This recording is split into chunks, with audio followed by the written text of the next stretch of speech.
Hey up, Manny Montana, my boy Willie Man. This is our first attempt at this. This is our first show. We don't have a name. We don't have any background. So if this becomes a thing and we continue going with it, just know that you've seen the first one. So congratulations to you. And me and Will love boxing. Well, Will's a way bigger fan than I am. I'm getting into it heavily now for the last 5 or 10 years. This dude could tell you every champ, every up-and-comer in every division. And we sit and argue about boxing all the time. Not always argue, but we debate. Most of the time most of the time we're going to fight each other at the end of it, but it's all love. And we figure, why not put some mics in front of us and see what happens. So here we go. What's up, dude? What's up, man? So we got the tank. No, we got the Theo and Lomo fight coming up this weekend, correct? Yes, sir. Let's just get it out of the way. Who do you got? Oh, my gosh. So, Give me an answer. running through my brain, so many thoughts right now. Yeah. The smart money is on Loma. He's tried and true. I have seen Loma live. I saw him against Gary Russell. I guess this would have been in 2015, 16, somewhere around there. How'd that fight go? He waxed Gary Russell. What round? It was a decision, but Okay. Gary Russell was undefeated. He was the guy at that weight class, and Loma at the time was coming off a loss to Orlando Salido. Do you remember that fight? He lost. Is it? Technically, he lost. Oh, you're talking about. Sorry, my head went to Theo. Yeah, Lomo. Yes, I did see that with 5 low blows, clear low blows. It was 50 low blows. Yeah. Basically, Orlando Salido decided to use his dick as a speed bag, and he was just, and the referee did not call it, which cost Loma God knows how many points. I mean, he really could have been disqualified. So, Loma was coming off that loss. Yeah. Gary Russell was the guy. He was the premier guy they were building up. Had he fought great opposition? No. But Yeah. Loma made him look stupid, man. Like he does with everybody. Yes. I've never seen a fighter look more confused in their corner because I'm going to sound a little sketch here, but we snuck down to ringside. So we were probably about 5 rows behind Gary Russell's corner, and you can just see it on his face. He came back to the corner looking like, what the fuck have I got myself into? Yeah. And Loma just had an answer for everything you threw at him. And surprisingly, he was faster. And if you know one thing about Gary Russell, you know he's Sonic the Hedgehog with the hands. Yep. It's speed. And the fact that Loma was able to outquick him, outthink him, it seemed like he was just a split second ahead of everything he did. That was really where I fell in love with Lomachenko. Yeah. And so it's tough for me to pick against him. That's what's tough about Lomo is that just like with Mayweather, when you get in that ring with him and you get that slight inkling of this motherfucker might be better than me. Yeah. That immediately you lost the fight. You lost the fight because he's doing Lomo's doing this against Jorge Linares, Rigondeaux, Nicholas Walters. Don't forget about that. Yes. Nicholas Walters beat the hell out of Nonito Donaire. Yep. He was known as the boogeyman of that division, and he made him quit. Yep. He didn't just beat him by decision. Nicholas Walters said, fuck this shit, I'm out, and just bounced. It's the Quit moment. in the middle of the fight. It's the moment where I was because you told me about Lomo first. So I'm watching Lomo and I'm like, oh yeah, he's amazing, but does he have any power? And when he hit, he made him, Rigondeaux, and all these people quit. Rigondeaux quit as well, right? Yeah. I'm like, Faced an injury. These are fighters that I love and respect, and you're making them quit. It's the same thing with Mayweather. People, you could talk shit all day about Mayweather. I get it. If you're if you just want to see a slugfest, totally get it why you don't like Mayweather. Totally. As a purist, the shit that he does is incredible. The way you can just be in the corner, shrug somebody off, and be in complete control, it's unheard of. And if you've ever sparred, put on gloves, you know what I'm talking about. It's damn near impossible to do so. Me and my little brother Mark spar all the time in the garage. And when you're in the corner, I just cover up. There's nothing you can really do unless you're an elite level boxer. So the way Lomo can do that to people and make people quit, dance circles around them, it's incredible. So with this, I got to bring Theo back into this argument. Theo is just, I don't want to say a freak of nature, because he's just super athletic, he's very quick, he's powerful as hell, he's got a lot of charisma, he's super marketable. He could be that guy if he wins this fight. And you said this the other night, if he wins this fight, he's going to be up there with the top 5 face of boxing. Yeah, and what I worry about with Theo is the weight. If you look at Theo, that dude probably has to cut about 25 pounds to 30 pounds. Oh, really? If you look at his chest, Yeah. you look at his calves, he's doing a lot of cutting. So I wonder, with the era we're in with coronavirus and everything, is he able to train to box? Or is he training to lose the weight so he can box? What weight class is he normally at? Well, he's fighting at the weight class he's normally at right now, right. yes. But he's been talking about moving up the last 3 fights because the struggle to make weight has been real for him. He's 23? Yeah. Okay. What I think though, what I'm reminded of when I think about this fight, and these fighters aren't necessarily as similar style wise as Lomachenko and Lopez, but I think back to when Jeff Lacy fought Joe Calzaghe. Okay. In that you have a big explosive athlete who has been knocking everybody out, who's coming in with a ton of hype. Obviously, Lomachenko doesn't have the work rate Calzaghe had, because Calzaghe was known for pity-pat, pity-pat, pity-pat. Right. That's not Lomachenko. But what I do worry about is when you've been so explosive, so dynamic, every big contender that's come your way, you've iced them. What happens when that person is 10 inches from you, you can't hit him consistently, Right. and you eat a counter? And what you were saying, and what people don't realize about fighters like Mayweather, Lomachenko, these other fighters that are known as defensive fighters, when they counter you, that shit hurts. Because you're out of position, and it may not look like a big punch, but these guys know exactly where to hit you to make it hurt. Yep. And it doesn't look like much on camera, but it's enough to deter you from getting wild in there. Yep. Will Loma be able to hit Lopez enough to stop him from coming forward and stop him from cutting the ring off? That's right, dude. Because most fighters, like, their true Achilles heel is that ego. So if you're being countered, it don't matter if they don't have that much power, man. Your ego starts getting bruised. You hear the crowd. Granted, there'll be no crowd because of COVID. Or will there? They're starting to let people into Texas, right? I think it's a small crowd. Texas.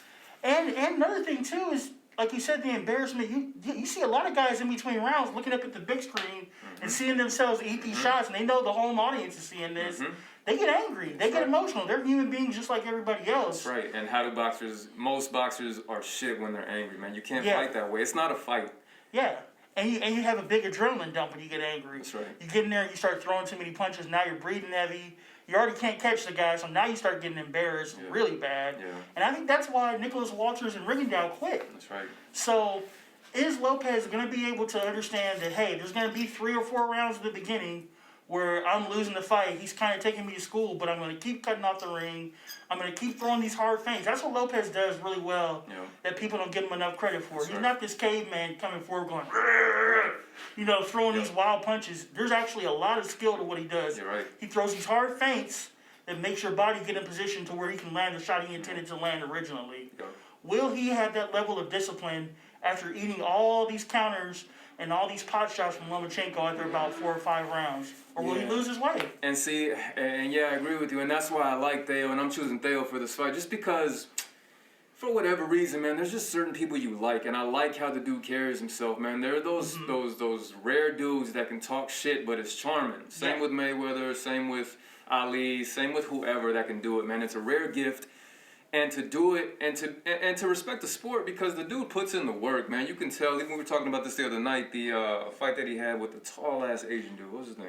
I think Nishikata or something. I don't want to say this. Yes. I don't know his name. I think it starts with the N though. He was tall as hell, and he had an off night, so to say. But me and Will watched it, and we're like, I think he grew from this fight. I think he actually was challenged. He couldn't knock this dude out. The dude was very good defensively. And at the end of the fight, Dale shared some info about drama he'd been having with his family, and this is all public, so I hope I'm not speaking out of turn because I really respect the dude. And what most people don't understand is when you get into a level of professionalism in sports and acting and whatever, you're not allowed to say, "Hey guys, I need to take a day off. I have a personal day." Like you could do it at every other job. Right. So when you're carrying all this shit in with you, just like Tank, and we'll get into Tank later, but you can't carry baggage into the ring with you because it gets in your head, it gets in your way. And if that's going on all through training, it's a problem. Right. So the fact that he could overcome that really impressed me. And he came back his next 2 fights, or I forget who the dude from Ghana. That was the next fight. Well, we were both like, this is his first true challenge. And second round knockout. Second round knockout. And he got hit with a clean shot in the first round. I was just watching it earlier today. I forget if it was a hook or a straight right. And he ate it perfectly. And just like you were saying, his little feints and it's incredible. It's incredible what he does, especially knowing that the fact this dude's 23 years old. So I'm rooting for Theo. I love Loma. I think it's going to be a hell of a challenge for Theo. But I think the kid's got it. I think it's his time, and I really hope he takes it to the next level. And if he wins, you got to keep pushing, man. It can't be any, like most fighters do. They just start getting overweight. Yeah, there can't be any soft touches. Yeah. And also, lost on this is not the fact that Loma, his last 2 fights, I sense a little bit of the magic leaving him a little bit. I mean, he's won, and he's won convincingly, but he's not giving people the bewilderment anymore. The skills are just fading a little bit to where the playing field is leveling a little bit between the two of them. And I agree with you that it might be Lopez's time, but I just can't bet against Loma. It's really hard. I can't bet against Loma. Yeah. I think obviously the punching power, obviously the size of Lopez, the skill is Loma. It's got to be. Hand speed, Loma. But Lopez is a lot closer than people think. Yeah. I also think that one thing we haven't talked about is the big fight experience. Yeah. Lopez's biggest fight has been Comey. And he also beat Magdaleno, which was a pretty big fight. But he wasn't fighting Boogeyman. He wasn't fighting Rigondeaux, who nobody wanted to fight. He wasn't fighting Nicholas Walters, who nobody wanted to fight. He wasn't fighting Gary Russell, who nobody wanted to fight. All 3 of these guys were undefeated champions at the time. And Lomachenko went in there, and not only did he beat him, but he didn't lose a round to me between those 3 fights. Yeah. Gary Russell says he won 4 or 5 rounds. I saw it in person. If you want to say that, cool, bro.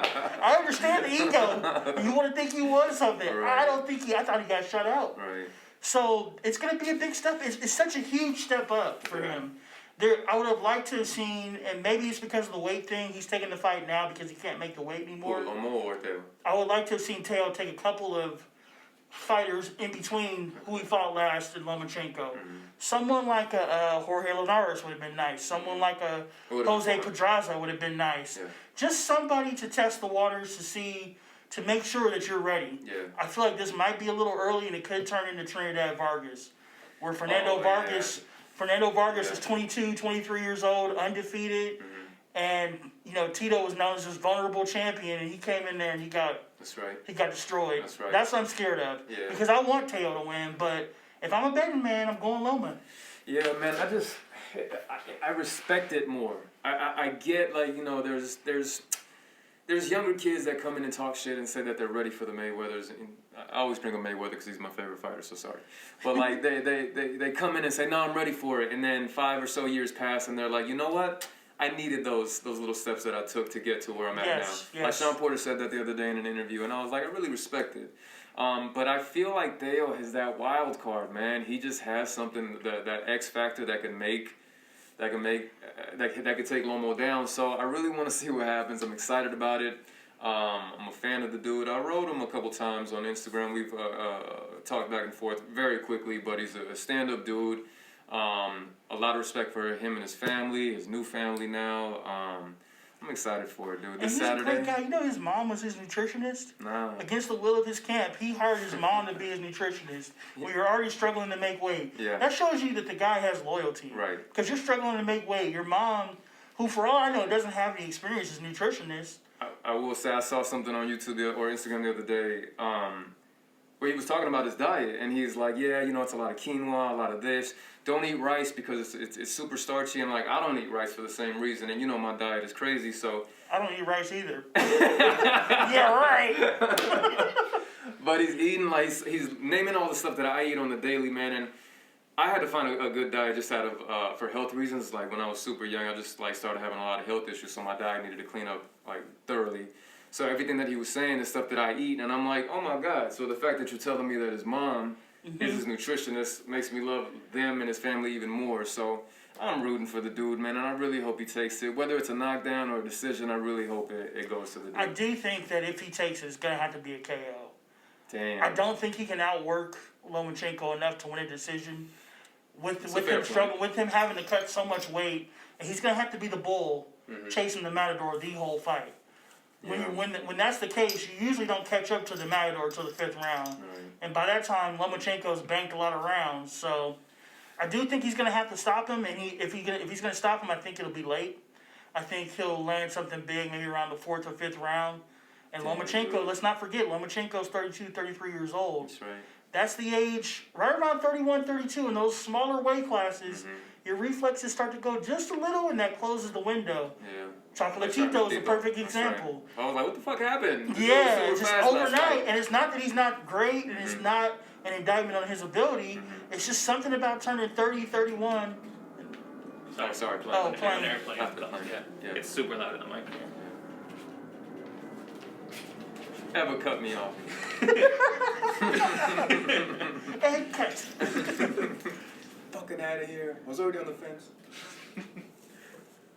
Good, right? You guys are good, yeah. Okay.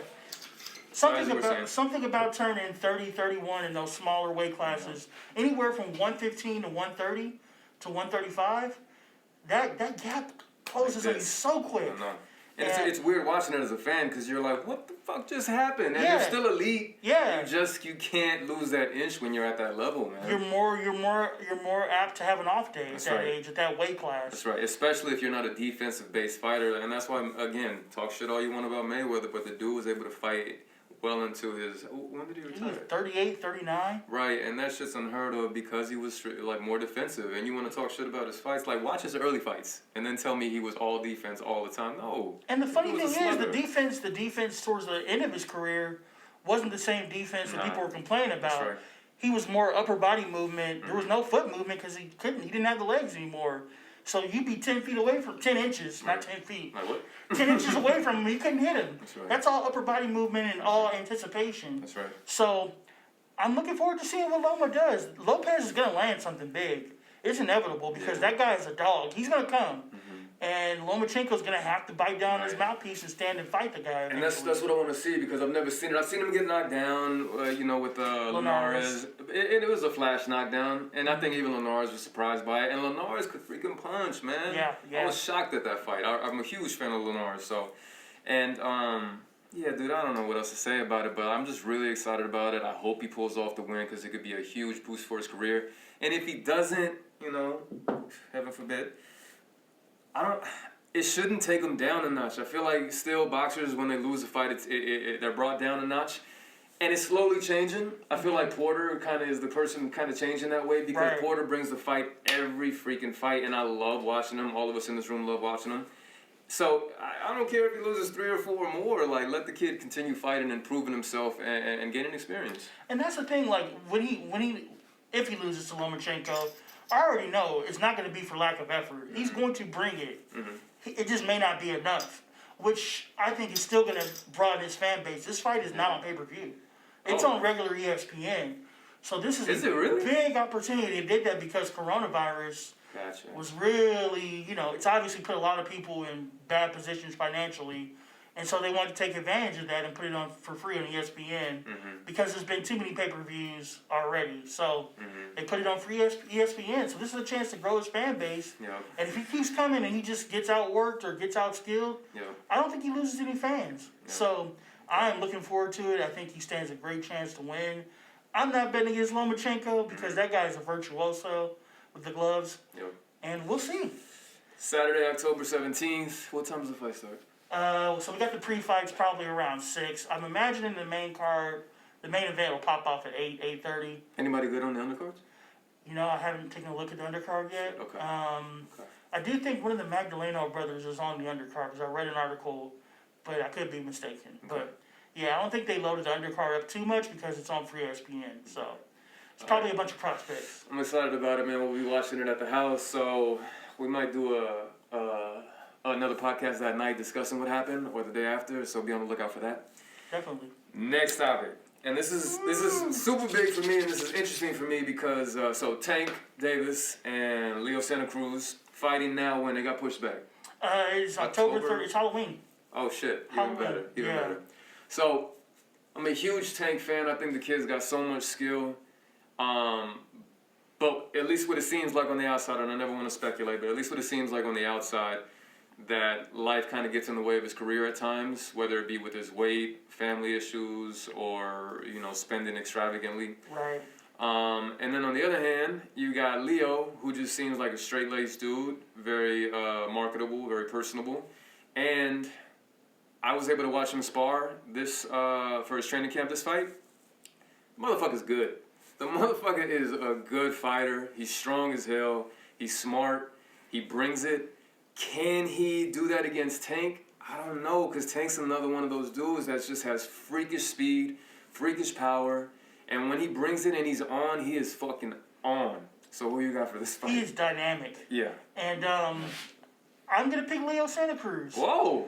Why am I going to pick Leo Santa Cruz? Whoa, I did not Because expect that. there is something in me that says that Gervonta, for all his athleticism, all his dynamic abilities, he's got a lot of Adrian Bronner in him, man. Yeah, that's so true. He's got a lot of self-inflicted wounds. Some of these fighters feel that need to stay loyal to where they're from a little too much, and they don't distance themselves to further their careers, and it ends up interfering with what they need to do in their training camps and their personal life to keep themselves motivated. And I feel like Gervonta, from what I'm hearing, is taking Leo lightly. You think? Oh, yeah. And Leo is not to be taken lightly. Leo is one of those guys that when you watch tape on him, nothing stands out. Mm-hmm. Nothing stands out except for the fact that he throws a lot of punches, but nothing looks like it's necessarily hard. Nothing looks like it's coming that fast. Mm-hmm. But then you get in the ring with him, and all of a sudden that activity's messing you up. And when Gervonta's gonna go to load up, he's gonna have a lot of punches coming his way. He's gonna have to keep resetting over and over. Mm-hmm. That takes energy. And from what I know, Gervonta struggles to make weight because he lives that life outside of boxing. That's right. That interferes with his training. And especially now where there's a lot of time to dick around and not do what you're supposed to do, and not a lot of opportunity to work out and do the things you normally do. I can't bet on him with all these other things going on. And I saw him not too long ago, and he looked, fat guy calling somebody fat, but he looked heavier than he should have looked. You know what I mean? Right. He looked like he was easily 155, 160. Yeah, and I sent you some photos, but like people are making fun of him because of the fucking the promotional billboard that they have going on. Yeah, his face looked like mine on the bill. I saw his, and I had the thought like, oh, his face looks a little rounded, but I didn't really dig deeper in that. And then, fucking Instagram and the internet always wins. So like they're now putting Fat Albert's face on. Yeah, and like are just plumping his cheeks up, and I'm like, this is mean. But if I'm seeing it, the rest of the world is seeing it too. So it makes you wonder. Now I hope that's not the case because I hope he makes this weight, and I hope this fight happens the right way, to where nobody's giving up anything for extra weight. Yeah. But okay, this is my argument. Okay. Please don't hate me, anybody that's out there watching this. I'm looking up like Leo's old fights, and I'm watching them, and I'm like, yeah, this fucker's incredible. What exceptional black fighter has he ever fought? Very good question. And there's yes, look, I don't give a fuck what you guys say, whether it's politically correct or not. There's a difference. There's a difference in fighting styles, quickness. You can be a hell of you can be a great fighter no matter what your race. But if you're used to fighting Mexican style, slugging it out in the fucking pocket, in that phone booth, just throwing it, and then you get in with a really slick fighter like Tank, who's quick as hell, is gonna move, is not gonna let you get set up that way. What do? Right. What do? Do you start chasing now and you're getting more tired and you're out of your game plan? Do you start coming in your shell and trying to counter, which I don't know if that's really his game. So that's my X factor with this. I don't know how Leo's gonna react to this because it's a true thing. And like Mayweather was like, sorry, I'm gonna keep bringing him up. Mayweather was notorious for this because he always fought on May 5th and he always took out a great Mexican fighter. Yeah. So what does he do? Right. Perfect way to start. I have another thought. I'm gonna finish that off and I'm Okay. Yeah, I'm trying to interrupt you. It actually works great, I think. Mark, what do you think? For like, not a lot of interruption, but like some. No, when it's good. yeah. It's good as long as it's flowing and like Yeah. We'll go with it. Go ahead. So what do you do? And I'm watching I was watching the Leo and Abner Morris fight. Right. And I wasn't a huge Abner Morris fan, but I absolutely like respected and liked his style. And they're slugging it out, which made me a Leo fan. But then it made me think, oh shit, what's he gonna do when he gets in there with a quick, slick, smart, strong black fighter? It's it's different. That's fair to say. I will counter with this. He's been in there with a slick fighter. Who? Carl Frampton. Carl Frampton is very slick, very tricky. Is he athletic It's like Tank? Gervonta? No. But that fight showed me that Leo can box. He wasn't standing in one spot. They weren't phone boothing and rocking, stocking, roboting him. That wasn't the case. Is that again? They weren't doing what people call Mexican style fighting. Right. That was a boxing match, and he lost the first fight. And Oh, I didn't know that. yeah, that's his only loss. Okay. To Carl Frampton, split decision, I believe. Look it up, guys. You got Right. Wikipedia, but I think it's split decision. He came back and beat him, and it was a chess match. And that showed me another level to Leo that I didn't think he had. How early was this in his career? This was recently. This really? was in between. I think those fights were sandwiched in between the two Abner fights. Okay. So it was pretty recent. But what it showed me was that Leo can think a little bit in there and he can make adjustments. Is he going to have that luxury against somebody with Gervonta's power? That's a tough question. I don't know. But what I also don't know is if Gervonta is going to have the defense and the countering ability to be patient enough to go in between these punches that Leo keeps coming at him with and taking a little bit off those punches. If Gervonta's going to load up and completely try to bomb him out, he's going to lose. You got to take a little bit off the fastball to land against somebody that throws as many punches as Leo. Right. Because you're not going to have time to rev it up, go Super Saiyan, and knock him out when somebody's throwing 5 punches at you at a time. Yeah. So that's what I think Floyd is going to work on him with. Is a little more activity. Don't blow your energy as much. Maybe throw 75% capacity instead of 100. Because you got to conserve your energy. Because this fight, let's be real, it's most likely going to go the distance. Yeah, I hope so. I mean, Gervonta is more than capable of knocking him out. But Leo's got a beard on him, man. I've seen Leo take some hellacious shots. Man.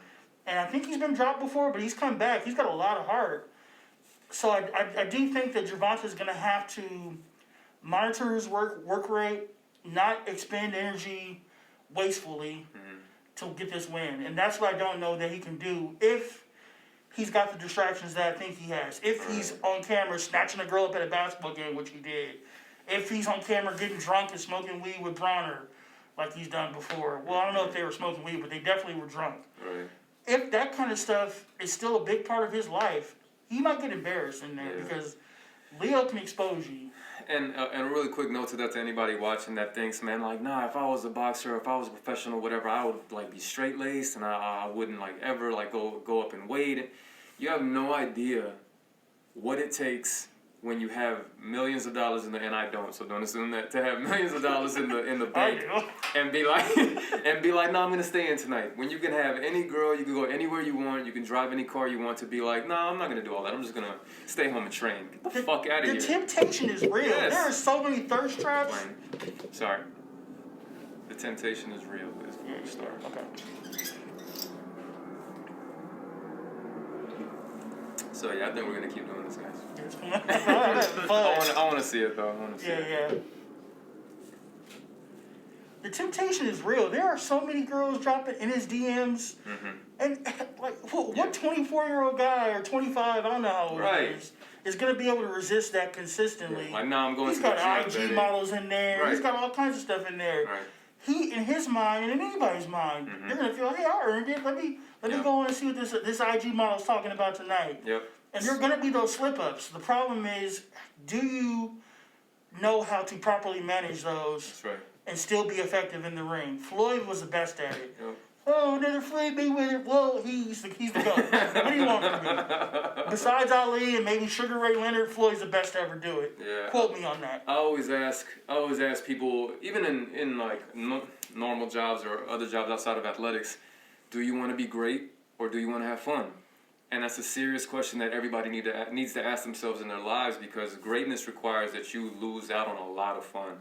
And you know, I'm from Long Beach, and you know, LA and Long Beach, we're Kobe Nation. So Kobe was that prime example of like, this dude, you just knew he was always in the gym. You never got in trouble besides one time, and it was a big thing. But like, the dude was always working hard and trying to be the best when he was already the best, and it's just inspiring. So.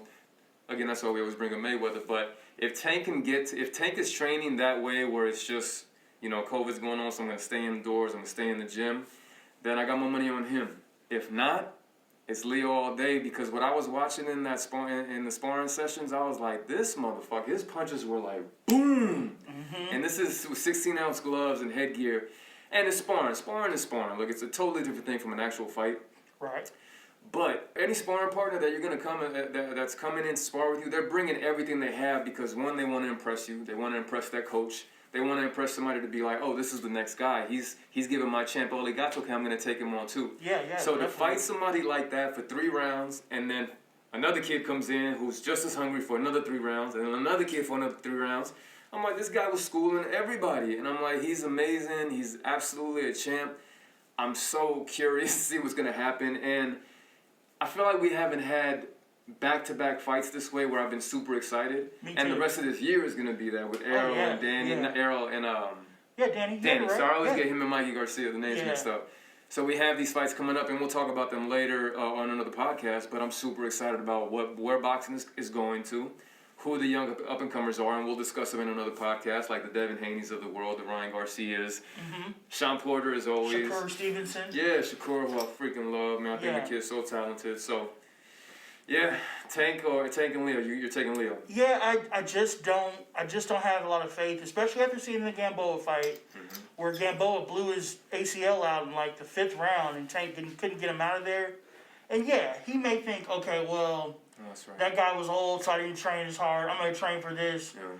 But to be great, you got to bring it every time. You got to bring the same amount of intensity to a training camp, whether you're fighting Popeye or Brutus. It doesn't matter. You know? Good reference. I like that. Popeye got spinach.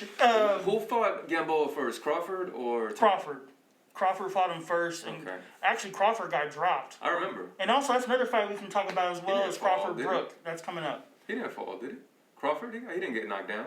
He just Yeah, got wobbled. he went down. Really? Yeah, he went down. Oh, shit, I forgot that. I had to, remember it was a I had hell to of a fight. rewatch it, but I swear he went down. Okay, I want to rewatch it now because it was a hell of a fight. If you've never seen Terrence Crawford and what's Gamboa's first name? Yurioki's Gamboa. Please That go was watch a war. You won't be disappointed, man. It was a fucking That war. was a war. I could literally hear the brain cells leaving him. That's what hit that fight. Yeah, and we'll talk about him for sure in the upcoming fights because Terrence Crawford is that dude that either people are avoiding or promoters can't make the fight happen because the fighter doesn't want to take it, but he's exceptional. Yeah, that's another thing we'll talk about too is I love Terrence, but I'm so mad he re-signed with Top Rank. Yep. And I know there's a loyalty thing, and I don't want to get off topic too much, but I really wish he would have went to the PBC so we could see Terrence Crawford versus Sean Porter, Terrence Crawford versus Danny Garcia, That's right. Terrence Crawford versus Errol Spence. Now you're asking Bob Arum to work with Al That's his Heyman, man. which is asking Satan to work with Yeah, Jesus. that's his It man. just, I it was probably like- ain't gonna work out. Look, you're not gonna hear me talk shit about many people on this podcast because I really respect fighters, even if somebody thinks that they're not as good or they're have an awful personality, because I really respect them. What's his name again? Bob Arum. Bob Arum, from what I've known in boxing the last however many years of my life, is just a piece of shit. He just seems like a piece of shit. The shit that he says sounds like a piece of shit. The fighters that he's had in the past just always had some negative shit to say about him, and I believe them. I believe them. I just feel like he's one of these dudes, and my boy Gingy said it best, that boxing is a poor man's sport. Rich people promote it, rich people bet on it, but it's a poor man's sport. And if you take advantage of these poor men, you're a piece of shit, man, because they're putting their lives on the line for you, man. And it's not a sport where you could blame the quarterback. You can't blame the point guard for not passing. You're in there by your damn self. So to not put these kids in the best position to prosper and to make a lot of money while putting their fucking brains on the line, you're a piece of shit. And I try not to, as like you do, I try not to go at boxers, and even promoters, I try to chill on that too. But if you want 2 examples of why I'm not a big fan of Bob Arum as well, look at who he had. He had Floyd Mayweather, the biggest moneymaker in boxing history, and he did nothing to promote him. Nothing. Nothing to promote him. Second example, he goes out of his way now to trash Manny Pacquiao, who made him millions and millions of dollars. But now all of a sudden, oh, Manny Pacquiao's washed up. He's not what he was. He's going to lose. He just took out a prime fucking Keith Thurman. Keith Thurman. Just because he didn't re-sign with you, now all of a sudden he's a different fighter. Yeah. No, bro. Yeah. Like, you put your promoter hat on, and all of them are sleazy in their own way. Yeah. But Bob, I think, is at the point where he's so old, he knows nobody can do anything to him because he's got skin in the game. Yep. So he's just outwardly evil, man. Yep. And that's the shit that I'm talking about. Everything that you said, and we'll discuss Arum more and other promoters for people that don't understand why big fights don't happen right away. It's just a different time, and like now fighters are getting smart, and they have their own promotion companies, which they should. But these older promoters, you know, it's just like any let's say in my industry, when you have like old school cinematographers, and then you have like a young hood dude that just goes out and film everything. They're like, oh, no, you can't do those shots. You can't do that. No, that's not the way film is done. Fuck the way it's done. Yeah. If you can do this shit, and if you can make money doing it, and if you can make people happy with these great fights, fucking do it. Don't listen to these old dudes. The promoters are mad they don't have the power right. like they used to have That's because right. social media is what gets you the money now. That's right. Look at Ryan Garcia. He's beaten nobody of note. Yep. But the dude has like 2 or 3 million social media followers. Right. And he's a big name. He's only going to get bigger. So the promoter is not needed the same way. And now they want to be salty about it. Right. Instead of adapting with the times and helping them blossom via help through social media and stuff. Arum's so old and stuck in his ways, he feels like, no, these are my fighters. Almost like a slave plantation owner. That's right. And that's what he feels like. I didn't want to say that, but that's what he feels I'm like. going to say it. That's how he looks at it. I feel like he doesn't care about these people outside of boxing. These guys put their lives on the line every time they step through those ropes. Yeah. So if you think, from an outsider perspective, oh, he shouldn't be fighting him, he's just doing it for the money. Well, fuck yeah, I'm doing it for the money. I can take one wrong shot Right. and be dead and leave a family with nobody to support them. That's right. So of course I'm going to go in there and try to maximize what I can make each fight. And the promoter's job should be to make sure I'm able to maximize what I'm going to make each fight. That's right. And not pick and choose favorites and decide who they're going to promote and who they're not going to promote based on the fact that, oh, I get a bigger cut from this guy. If you don't know who Bob Arum is, just think Don King. It's the equivalent of Don King, just an old, what is it? Only in America. Yeah. Okay, so next podcast, more about promoters, more on Ryan Garcia, Devin Haney, Shakur Stevenson, these young up-and-coming stars that a lot of people don't know about yet, but you should and you will eventually if these promoters can make these fucking fights happen. I hope so. Boxing needs it. They need a tailwind. Boxing, this sport needs a tailwind. That's right. It needs a tailwind. I will leave you with this, and I'll let you close it out. I'm curious to see how Teo looks at the weigh-in, because that may change my viewpoint. Okay. If his skin doesn't look all pale, he doesn't look sucked in, he doesn't look like Skeletor, I might actually lean back towards Teo. But if he's on there and he's looking like a bag of bones, and he's like struggling to get up there, and he's emaciated, and people are having to prop him up to get him to the scale, it's going to be a tough, tough night. Because you can't be the bull when the day before you were a bag of bones. You're going to get tired, and you're going to get embarrassed. Okay, so I got Theo for that fight. You got Lomo. You got Leo. I might take Leo. I really like Leo, man. I'm not going to lie, but I'm going to pick Davis for this fight, so we'll see what happens. We didn't agree yet. We'll come back. Just so you know, this is my boy for years and years and years. We debate so heated on every topic because we agree 80% of things, but that 20% we're like willing to fucking fight for. Yeah, so we're we passionate. debate hard on this shit. So this was actually a nice conversation, but as the future goes, I'm sure we'll be fighting. It'll get more heated. It'll get more heated. I think because... It'll never come to blows. Yeah, and I think because we're both on the fence with both these fights, it's not as heated as it normally will be. But we'll get there. There's some big fights coming up where we're going to disagree big time. Yep. I already know. So anybody that has an idea about what our show should be called, please drop us a line. What we should have in the background, please drop us a line if you want to promote that. No news, no dick pics back here. Keep Nobody's mind went there but you, bro. Oh, yeah, okay. Sorry. Yo, thank you guys for listening. For Manny Montana, my boy Willie Mon. We'll see you next time. Peace out. Peace.